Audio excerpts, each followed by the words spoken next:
I'm sitting here today with my new cervical spine model, and what I'm just going to show is that if you see these two long green strings, well, they're actually twisty ties that I twisted together. This is the vagus nerve. This is the right side, this is the left side. And if you notice, this is the front of your spine, this is the back of your spine. This is the base of your skull. It's called the occiput. And what you don't see are the temporal bones, which are basically the bone that your ear sits in. They're right on the side of the head, so they'd be right here and right here. And this vagal nerve or vagus nerve is plural, is a really, really important nerve because it regulates our nervous system, especially our autonomic nervous system. And the autonomic nervous system has two different branches: the sympathetic nervous system, which is fight or flight, anxiety, tension, anxiety, fight or flight, and then the parasympathetic, which is the resting and calming system.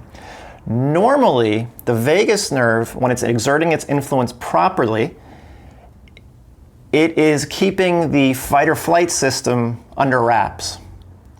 When something occurs that is dangerous, frightening, or a threat, the vagus nerve withdraws its influence, its calming influence, and the sympathetic nervous system is allowed to come up and do what it needs to do. The problem can occur is if something is messing with the function of those vagus nerves.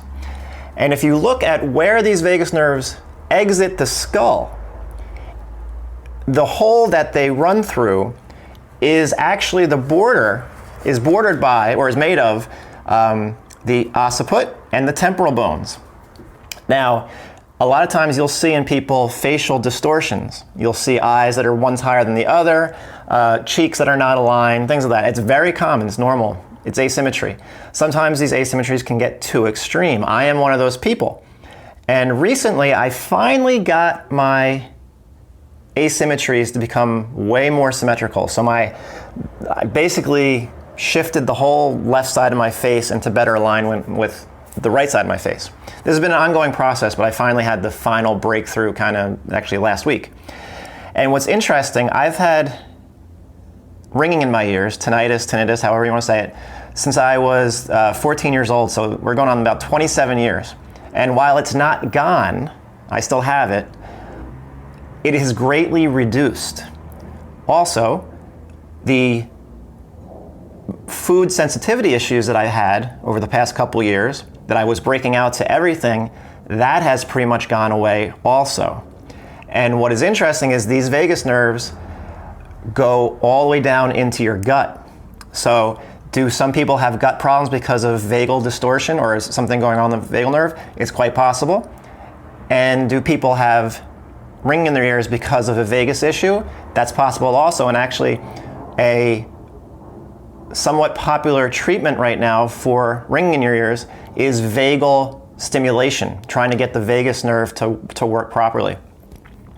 And the vagus nerve is also, let's put it out there, is involved heavily in anxiety, depression, bowel incontinence, brain fog, constipation, chronic fatigue, insomnia, weakness, vertigo, and oversensitivity to light and noise, both of which I have.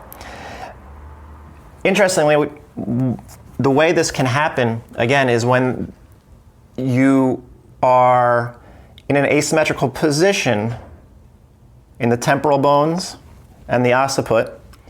That can often happen because of what's going on at the neck. And at some point I will cover that, but this comes up in postural restoration quite often because in PRI, when a neck is not moving properly, you pretty much know that these top two vertebrae, especially the top one, the atlas, which directs your head, is influencing the position of, or can influence the position of your temporal bones and the base of your skull.